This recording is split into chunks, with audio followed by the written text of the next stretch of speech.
84 विधायक राजकुमार जी रोड और राम प्रसाद जी डेंडोर सागवाड़ा से इनका स्वागत करेंगे। साथ ही गांधी दादा रोड मौलाना हनीफ मेवात हरियाणा से आए हैं, इनका स्वागत करें। ये जो कार्यक्रम स्थल पर जितने दिनों से जो यहाँ के जो स्थानीय भाई जो तैयारी कर रहे थे, ये सभी लोग 5 बजे यहाँ पर आवे, आप सभी का सम्मान किया जाएगा। यहाँ पर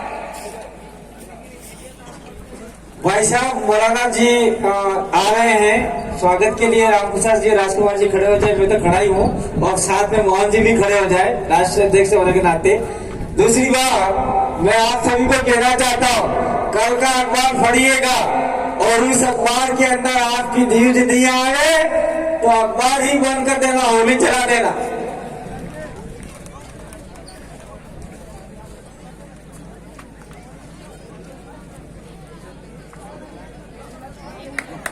वॉलेंटियर साथी व्यवस्था को संभाले, बीच में जो माता बहने खड़ी है उनको बिठाने की कोशिश करें।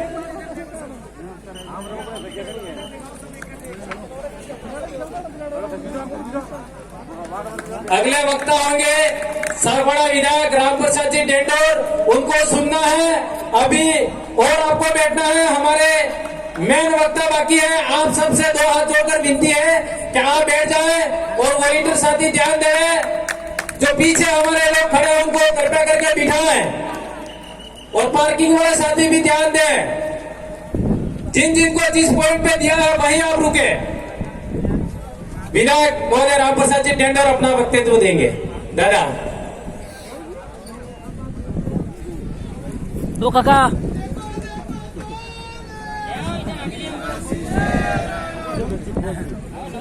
भारत आदिवासी पार्टी के ऐतिहासिक आगाज के अवसर पर मैं पीर प्रदेश के साथ साथ में पूरे देश के मालिक और मालकिनों का मैं उनके चरणों में नमन करता हूं, जोहार करता हूं। और साथ में ही हमारे मंचासीन राष्ट्रीय कार्यकारिणी के सदस्यगण और मीडिया कर्मी, आप सबका मैं हार्दिक जोहार अभिनंदन करता हूं। भाइयों, ये एक समय है जो 75 साल तक कांग्रेस बीजेपी ने राज किया, और आपको मालूम होगा मानगढ़ में 1507 आदिवासी मारे गए थे। ये हमारे पूर्वजों का सपना था, उस सपने को भारत आदिवासी पार्टी साकार करेगी। हम ये कहना चाहते, हमारे मंच पर एक छोटी बच्ची है, वो गुम होगी, इनके माता पिता यहाँ से ले जाए। अंजलि डेंडोर, राजू डेंडोर, इधर पिताजी का नाम है राजू डेंडोर, छोटी बच्ची है अंजलि डेंडोर। गांव का नाम नहीं बता पा रही है, छोटी सी बच्ची है, मंच के पास में आकर ले जाए।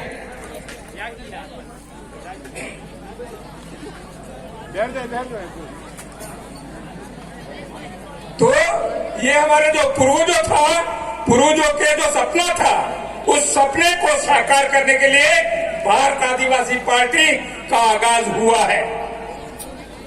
आप देख रहे हैं पूरे देश के अंदर जो नरेंद्र मोदी है, वो स्पष्ट बहुमत की सरकार बनी थी, स्पष्ट बहुमत था।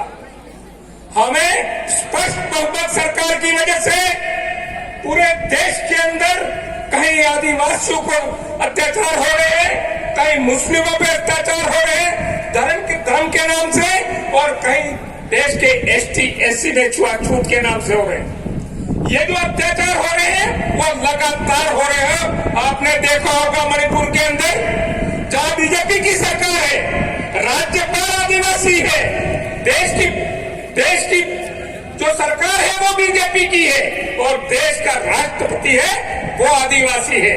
जब आदिवासी होते हुए, राज्यपाल आदिवासी होते हुए, बीजेपी की सरकार होते हुए भी आदिवासियों के साथ में, औरतों के साथ में बलात्कार किया, उनको नंगी करके जुलूस निकाला। कितनी शर्मनाक बात है ये। हम पूरे देश के आदिवासियों की नहीं, पूरे देश के लोगों के लिए शर्मनाक बात है। ऐसी सरकार 1 घंटे नहीं रहनी चाहिए निश्चित रूप से। लेकिन राष्ट्रपति जो बनी हुई है वो गुलाम राष्ट्रपति है। ऐसे गुलाम राष्ट्रपति को शर्म आना चाहिए। नहीं तो मणिपुर की सरकार तो बर्खास्त करते, केंद्र सरकार भी जिम्मेदार थी। लेकिन भाइयों और बहनों, आपने देखा होगा कि डूंगरपुर जिले में आपका आशीर्वाद रहा और 2 एमएलए बनाया आपने, और साथ में ही 13 जिला परिषद सदस्य बनाया। 13 जिला परिषद बनाया जो आदिवासी सिलेक्शन प्रणाली था उसके तहत, और कांग्रेस के 6 जिला परिषद सदस्य थे, बीजेपी के 8 थे। लेकिन 13 की जिला प्रमुख बननी चाहिए थी, लेकिन कांग्रेस और बीजेपी, ये कमल कांग्रेस बेड़ाहुज्य। अरे बेड़ाहुज्य तो हुज्य बड़ा तारावर ऊपर थज्य। अरे 11 आदमी મહિનાને વેસમાં ઝઘડો થઈ પડે પણ આના જિલ્લા માથે એને ઝઘડો નથી જોયું તો આ એવી સરકાર છે।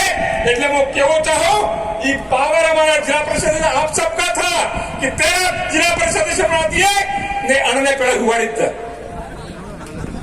अब आपका फर्क पड़ता है राजस्थान में भी बीजेपी और कांग्रेस गहलोत और वसुंधरा को पेड़ हुआ दो। ये आप करके दिखा सकते हो, आप करके दिखा सकते हो। आपके पास पावर है, आपके पास ताकत है। वो भी ताकत में 17 एमएलए तक बना दिए तो राजस्थान में जो सुन रहे हैं ये जो भारत आदिवासी पार्टी है उसको ज्वाइन करने तैयारी कर रहे हैं।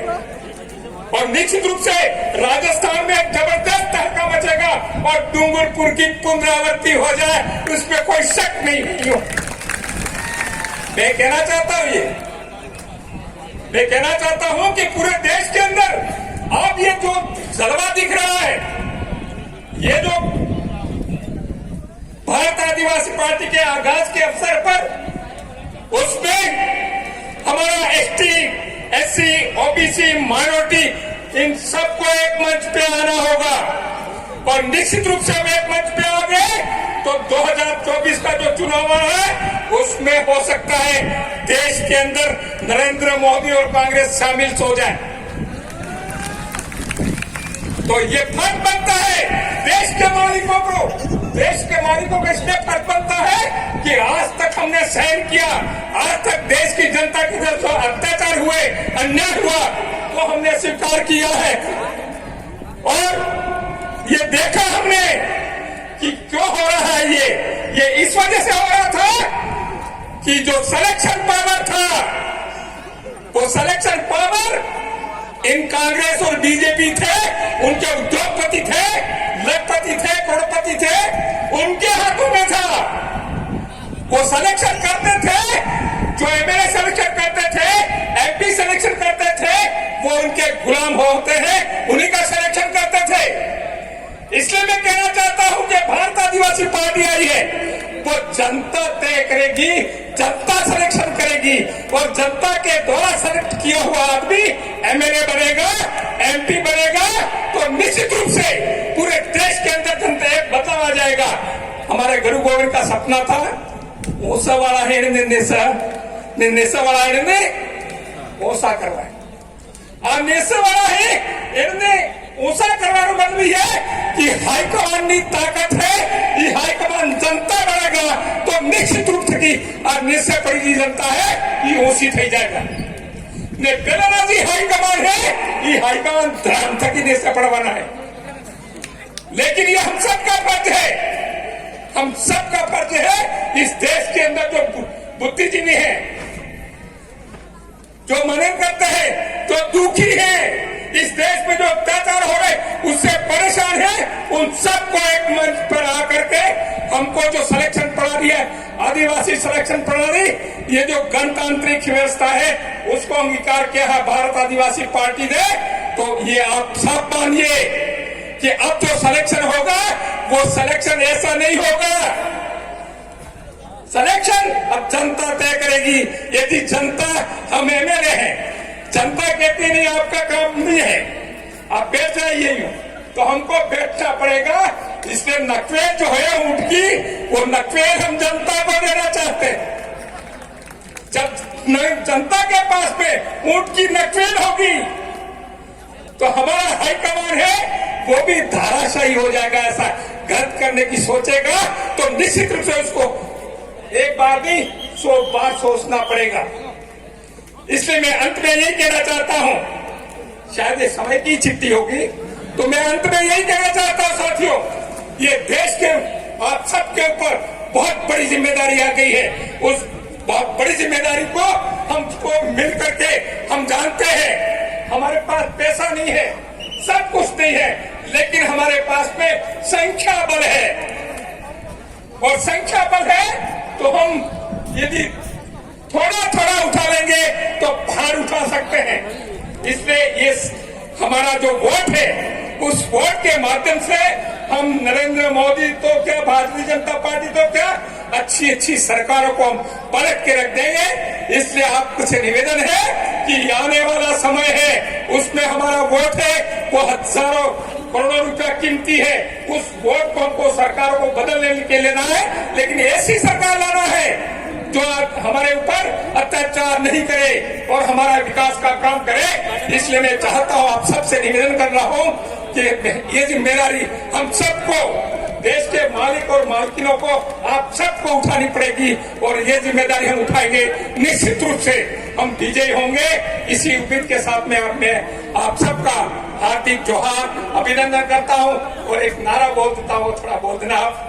अरे जय जोहर का नारा है, ये आवाज दिल्ली तक जाना चाहिए, जयपुर तक तो पहुंच गई है। अरे जय जोहर का नारा है, अरे जय जोहर का नारा है, एक तीर एक कमान। ये तीर बराबर केंद्र सरकार में और राज्य सरकार में हो जाना चाहिए, और वो धराशायी हो जानी चाहिए। यही बात करके मेरी बात खत्म करो। जय जोहार, धन्यवाद। धन्यवाद। अब मैं